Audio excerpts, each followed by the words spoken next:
Upon न्यूजमा स्वागत छ। सुरु गरौँ हत्याको प्रसङ्गबाट।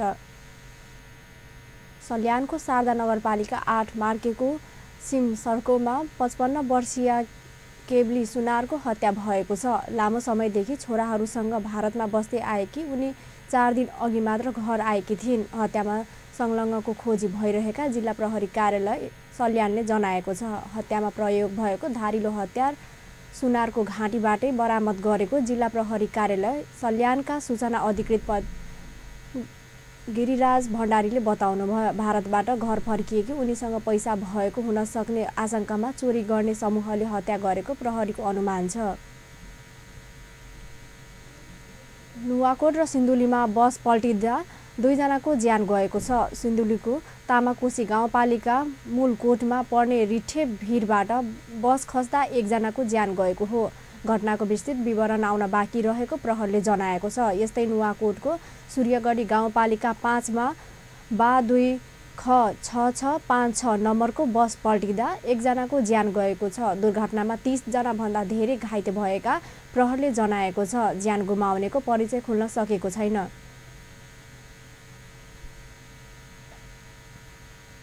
बसको ठक्करबाट गौशालामा 1 जना पैदल यात्रुको ज्यान गएको छ। बा 3 ख 5225 बसले ठक्कर दिँदा सडक पेटीमा हिँडिरहेकी अन्दाजी 45 वर्षकी महिलाको ज्यान गएको प्रहरीले जनाएको छ। बसको ठक्करबाट घाइते भएकी महिलाको उपचारको क्रममा मेडिकल कलेज सिनामङ्गलमा बिहिबार राति ज्यान गएको र उनको परिचय अझै खोलिसकेको छैन प्रहरीले जनाएको छ। बस चालकलाई प्रहरी वृत्त गौशालामा राखिएको छ।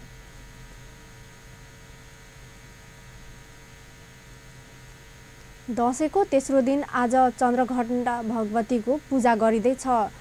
कलशस्थापनमा गरिएसँगै नवदुर्गाको 9वटा स्वरूपको पूजा गर्ने परम्परा छ। नवरात्रको 9 दिनमा पहिलो दिन शैलपुत्री, दोस्रो दिन ब्रह्मचारिणी, तेस्रो दिन चन्द्रघण्टा, चौथो दिन कृष्ण, पाँचौं दिन स्तनमाता, छैठौं दिन कल्याणी, सातौं दिन कलरात्रि, आठौं दिन महागौरी र 9औं दिन सिद्धिदात्रीको पूजा गर्ने परम्परा छ। दशैंको तेस्रो दिन आज देशैभरिको नवदुर्गाको मन्दिर र शक्तिपीठहरूमा भक्तजनहरूको भिड लागेको छ।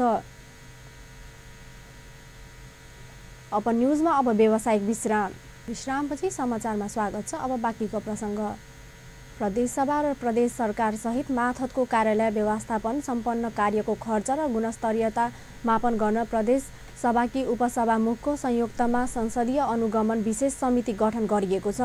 बिहिबार बसेको प्रदेश सभाको 35औं बैठकमा सभामुख सरोज कुमार यादवले उपसभामुख उपमा कुमारी देवको संयोजकतामा गठन भएको समितिमा प्रदेश सभा सदस्यहरू बच्चा राउत, अहिर रमेश प्रसाद कुर्मी, शत्रुधन महतो, शिवचन्द्र चौधरी, रामकुमार यादव र सावित्री शाह सदस्य तथा कर्मचारीका तर्फबाट उपसचिव सञ्जित कुमार यादव सचिव रहने गरी समिति गठन गर्ने प्रस्ताव पेश गरेका हुन्। र प्रदेश सरकार मातहतका कार्यालय व्यवस्थापन र सम्पन्न कार्यको खर्च र गुणस्तर समेतको अध्ययन गरी प्रतिवेदन पेश गर्न माननीय उपसभामुखको संयोजकत्वमा निम्नानुसारको सदस्य रहने गरी समितिको कार्यक्षेत्र र कार्य अवधिसहित प्रदेश सभा अवधि भरको लागि संसदीय अनुगमन विशेष समिति 2075 गठन गर्न प्रस्ताव गर्दछु। समितिमा रहने सदस्यहरूको नाम: माननीय उपसभामुख श्री उपमा कुमारी देव संयोजक, माननीय श्री बच्चा राउत अहिर सदस्य, माननीय श्री रमेश प्रसाद कुर्मी सदस्य, माननीय श्री शत्रुधन महतो सदस्य, माननीय श्री शिवचन्द्र चौधरी सदस्य, माननीय श्री रामकुमार यादव सदस्य, माननीय श्री सावित्री देवी शाह सदस्य र सचिवालयको तर्फबाट कर्मचारीमा श्री रञ्जित कुमार यादव सचिव। समितिलाई प्रदेश सभा सचिवालय र प्रदेश सरकार मातहतमा खोलिएको मन्त्रालयदेखि विभिन्न कार्यालयसम्ममा भएको खर्च, सामानको गुणस्तरीयता सबैको अनुगमन गरेर प्रतिवेदन बुझाउने सम्मको क्षेत्राधिकार प्रदान गरिएको छ। सभामुखको सो प्रस्ताव सर्वसम्मत पास भएको छ। प्रदेशसभाका मुख्यमन्त्री मोहम्मद लाल बाबू राउतको तर्फबाट आन्तरिक मामिला तथा कानुन मन्त्री ज्ञानेन्द्र कुमार यादवले प्रस्तुत गरेको प्रदेशसभा सुशासनको प्रत्याभूमि गर्ने सम्बन्धमा व्यवस्था गर्न बनेको विधेयकमाथि विचार गरियोस् भन्ने प्रस्ताव पेश गरेपछि सो विधेयक उपरको सैद्धान्तिक छलफल भएको थियो। अर्को बैठक शनिबार बिहान 11 बजे बोलाइएको छ। प्रदेश नम्बर 2 मा शुक्रबार एउटा विधेयक प्रमाणीकरण गरिएको छ। प्रदेश नम्बर 2 को विपद व्यवस्थापन विधेयक 2075 लाई प्रदेश 2 का प्रमुख रत्नेश्वरलाल कायस्थले आज प्रमाणीकरण गर्नुभएको छ। प्रमुख कायस्थले यसअघि असोज 24 गते आकस्मिक कोष विधेयक 2075, असोज 25 गते मुख्य न्यायाधिवक्ताको काम, कर्तव्य र अधिकार तथा सेवाका अन्य शर्त सम्बन्धी विधेयक 2075 प्रमाणीकरण गर्नुभएको हो। अहिलेसम्म प्रदेश नम्बर 2 मा कुल 13 वटा विधेयकहरू प्रमाणीकरण भइसकेका छन्। यसरी प्रदेश प्रमुखबाट प्रमाणीकरण भएका विधेयकहरू ऐनबद्ध छ। तेस्रो मधेस आन्दोलनका शहीदका छोरालाई प्रदेश 2 का सरकारले नियुक्ति दिएको छ। शहीद उमेश कापरका छोरा राजकुमार कापरलाई प्रदेश 2 को उद्योग, पर्यटन, वन तथा वातावरण मन्त्रालयमा कार्यालय सहयोगीको रूपमा मन्त्री रामनरेश राईले नियुक्ति गरेका हुन्। महोत्तरीको मनराशिवार 8 का राजकुमारलाई बिहिबार मन्त्री राईले नियुक्ति पत्र दिएका हुन्। प्रदेशसभा सदस्य रानी शर्मा तिवारीको विशेष पहलमा शहीद कापरका छोराका शैक्षिक योग्यताको आधारमा मन्त्रालयमा नियुक्ति दिएको हो। जनकपुरधाम अन्तर्राष्ट्रिय स्तरको प्रादेशिक रङशाला निर्माण हुने भएको छ। प्रदेशसभामा अन्तर्राष्ट्रिय स्तरको रङशाला बनाउने केन्द्र र प्रदेश सरकारको नीति अनुसार जनकपुरधाममा रङशाला बन्ने भएको हो। हिजो बसेको प्रदेश 2 को मन्त्री परिषदको बैठक जनकपुर उपमहानगरपालिकाको रजौल स्थित प्रस्तावित श्रीराम जानकी बहुउद्देश्यीय रङशालाको जग्गा छनौटको प्रादेशिक रङशालाका लागि स्वीकृत गरिएको छ। प्रदेश 2 मा आधुनिक सुविधा सम्पन्न अन्तर्राष्ट्रिय स्तरको रङशाला निर्माणका लागि राष्ट्रिय खेलकुद परिषदबाट जग्गा छनौटका लागि आएको माग अनुसार प्रदेश सरकारले जग्गा छनौट गरी केन्द्रलाई सिफारिस गरेको हो। प्रदेश सरकारको यो निर्णयसँगै रजौल स्थित लक्ष्मण मन्दिरको गुठी तैनाथी जग्गाको 16 बिघा 17 कठामा प्रादेशिक रङशाला बन्ने निश्चित भएको छ। जनकपुरधाममा जारी सस्तो बजारको प्रशासनले अनुगमन गरेको छ। पर्वमा उपभोक्तालाई सुपत्र सस्तो मूल्यमा गुणस्तरीय सामान उपलब्ध गराउन बुधबारबाट सुरु भएको सस्तो बजारमा हिजो जिल्ला प्रशासन कार्यालयका अधिकृत दिनेश शाहको नेतृत्वमा अनुगमन भएको हो। अनुगमनका क्रममा अखाद्य आइसक्रिम बिक्री गर्ने एकजनालाई पक्राउ गरिएको छ। त्यस्तै केही व्यापारीले तौल घटाएर पनि सामान बेच्ने गरेको पाइएको छ।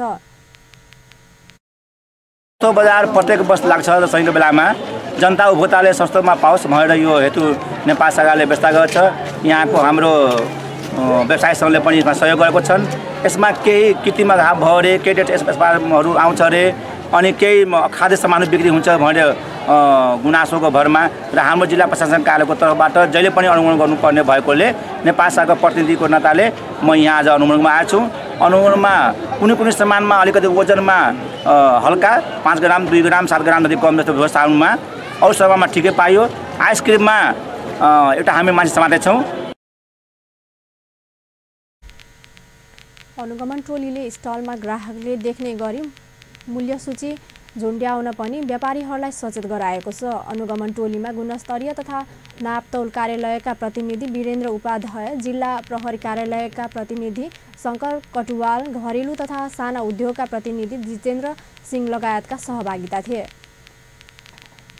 अपन न्युजमा पूर्ण व्यावसायिक विश्रामपछि समाचारमा पूर्ण स्वागत छ। अब बाँकीको प्रसङ्गहरू। नेपाल सेनाले संविधान विरोधी विखण्डवादी तत्त्वहरूको गतिविधिलाई सूक्ष्म ढङ्गले नियालिरहेको जनाएको छ। प्रधान सेनापति पूर्णचन्द्र थापाले संविधान विरोधी विखण्डवादी तत्त्वहरूले ल्याउन सक्ने स्वाभाविक सुरक्षा चुनौतीलाई नेपाली सेनाले सूक्ष्म ढङ्गले नियालिरहेको बताउनु भएको हो। आज सैनिक जङ्गी अड्डा भद्रकालीमा पत्रकार सम्मेलन गरी उहाँले संविधानले सुम्पेको जिम्मेवारी पूरा गरी राष्ट्रिय स्वाभिमान, भौगोलिक अखण्डता सुनिश्चित गर्नु नेपाली सेनाको परम कर्तव्य भएको उल्लेख गर्दै त्यसमा साथ दिन पनि सबैलाई आह्वान गर्नुभयो। त्यस अवसरमा प्रधान सेनापति थापाले राष्ट्र निर्माण र विपद व्यवस्थापनमा नेपाली सेनाले खेल्दै आएको भूमिका आगामी दिनमा अझै विश्वसनीय बनाउँदै लैजाने प्रतिबद्धता पनि व्यक्त गर्नुभयो। तर राष्ट्रसँग अन्य विकल्पहरू पनि रहेका हुन्छन् भन्ने पक्षलाई बिर्सन मिल्दैन। संविधानले सुम्पेको जिम्मेवारी पूरा गरी राष्ट्रिय स्वाभिमान र भौगोलिक। प्रधान सेनापति थापाले सरकारको कानुन सम्मत आदेश र निर्देशनहरूको पालना गर्ने दायित्वबाट विचलित नहुने पनि स्पष्ट पार्नुभयो। उहाँले नेपाली सेनालाई भनसुन आफन्तवाद र निकटताको प्रभावमा पर्न नदिन पनि आफू सचेत रहेको पनि बताउनुभयो। प्रधान सेनापति थापाले नेपाली सेनालाई वर्तमान र भविष्यको जिम्मेवारी पूरा गर्न सक्ने गरी सुदृढ, सक्षम र सफल सङ्गठनहरूको रूपमा स्थापित गराउन आफू लागि परेको पनि स्मरण गराउनुभयो। सम्बन्धमा आवश्यक नीति नियमहरू तयार गरी लागू गर्ने र गराउने जिम्मेवारी सरकारकै हो। सही अर्थमा सेनालाई पेशागत रूपमा दक्ष बनाई राष्ट्रिय शक्तिको भरपर्दो संयन्त्रका रूपमा स्थापित गर्नु नै सैनिक सङ्गठनको व्यवसायीकरण हो। पुनः एकपटक भन्छन् प्रधान सेनापति थापाले गुण, दोष र कार्यक्षमताको आधारमा नेपाली सेनाका कर्मचारीहरूलाई अवसर दिने प्रणालीको विकास स्थापित गराउन आफूले काम सुरु गरेको पनि जानकारी दिनुभयो। सिडको छैटौं आवधिक प्रतिवेदनमा नेपालका गैर सरकारी संस्थाहरूले महिलाको मौलिक हकलाई प्राथमिकताका साथ उठान गर्ने भएका छन्। बिहिबार काठमाडौँमा भेला भएका महिला अधिकारको क्षेत्रमा कार्यरत गैर सरकारी संस्थाहरूले महिलामाथि हुने सबै प्रकारका भेदभाव उन्मूलन गर्ने महासन्धि 1900 छाया प्रतिवेदनमा मौलिक हकलाई प्राथमिकताका साथ उठाउने निर्णय गरेका हुन्। नयाँ संविधानले मौलिक हक सम्बन्धी थुप्रै व्यवस्था गरेको भए पनि महिलाले प्रत्याभूति गर्ने गरी कानुनी व्यवस्था नभएको भन्दै पालनाबाट जाने प्रतिवेदनमा मौलिक हकलाई प्राथमिकताका साथ उठाउने निर्णय गरिएको सञ्चारिका समूहकी उपाध्यक्ष कमला पन्थीले जानकारी दिनुभयो। प्रतिवेदनमा नेपालले संविधानमा भएको व्यवस्था कार्यान्वयन गराउन धेरै जटिलता भएको अधिकारी कर्मीहरूले बताएका छन्। छाया प्रतिवेदनमाथि आगामी कार्तिक 6 गते स्विजरल्यान्डको जेनेभामा छलफल हुनेछ। नेपाल सरकारले पनि सो सम्बन्धी आफ्नो प्रतिवेदन जेनेभा पठाइसकेको छ। गैर सरकारी संस्थाले पठाउने प्रतिवेदन र नेपाल सरकारले पठाउने प्रतिवेदन सधैँ विवादित बन्दै आएको छ। अब खेल समाचार।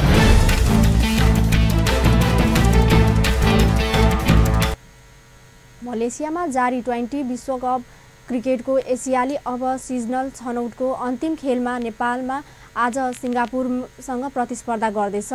आजको खेलले प्रतियोगिताको उपाधि विजेताको ढङ लगाउनेछ। 100% नतिजा सहित दुवै टोली यसअघि नै एसियाली छनौटमा प्रवेश गरिसकेका छन्। दुई राष्ट्रिय बीचको प्रतिस्पर्धा क्वालालम्पुर स्थित बायोमास ओभल क्रिकेट मैदानमा दिउँसो 12:15 बजे हुनेछ। वानडे मान्यता प्राप्त नेपालले डिभिजन फोरम रहेको सिङ्गापुर विरुद्ध यसअघिका दुवै ट्वेन्टी क्रिकेटमा आफू अनुकूल नतिजा निकालेको थियो। जारी प्रतियोगितामा आफ्नो उपराजित यात्रा कायम राख्दै दुवै टोली एसियाली छनौटमा प्रवेश गर्ने योजनामा छन्। नेपाल विरुद्ध कुनै पनि फर्मेटको खेलमा जित हात पार्न नसकेको सिङ्गापुरमाथि नेपाल बलर हावी हुने पक्का छ। प्रतियोगितामा अहिले म्यानमार र भुटान तथा आयोजक मलेसिया र चीनबीच प्रतिस्पर्धा भइरहेको छ। मलेसिया र चीनबीचको खेलले एसियाली छनौटमा स्थान बनाउने तेस्रो टोलीले टुङ्गो लगाउनेछ। छनौट हुन मलेसियालाई जित आवश्यक छ, अन्यथा थाइल्यान्डले मौका पाउनेछ। यद्यपि मलेसिया र चीनबीचको खेल वर्षाका कारण टस समेत हुन सकेको छैन। हस् त अपन न्युज अहिलेलाई यति नै। पल पल खबर तेज नजर हेर्दै रहनुहोला अपन टेलिभिजन। नमस्कार।